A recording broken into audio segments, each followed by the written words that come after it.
Hi everyone, this is Jake Clark from Fargo 3D Printing. What we're going to do today is install Fargo 3D Printing's Gaffer's tape onto your MakerBot Replicator 2 build platform. So what you're going to want to do is you're going to want to take your current build platform out of your MakerBot Replicator 2. If you currently have blue painter's tape on your platform or any other kind of tape, you're going to want to take that off and make sure that the surface is nice and clean with the frosted side up if you have an acrylic build plate.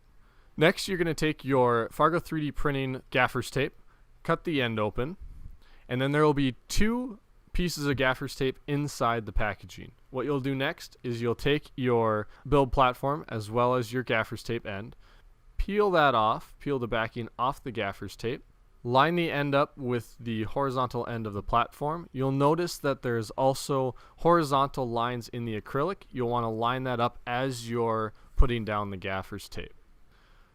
So we'll line that up there on the end, like so.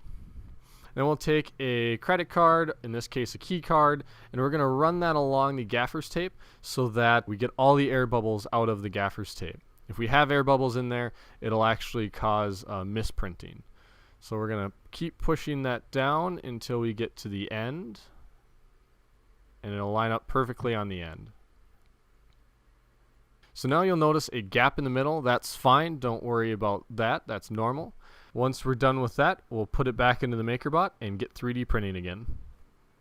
Thanks everyone for watching. Make sure to subscribe to our YouTube channel, like us on Facebook, and follow us on Twitter. If you have any questions or comments, make sure you put those down below.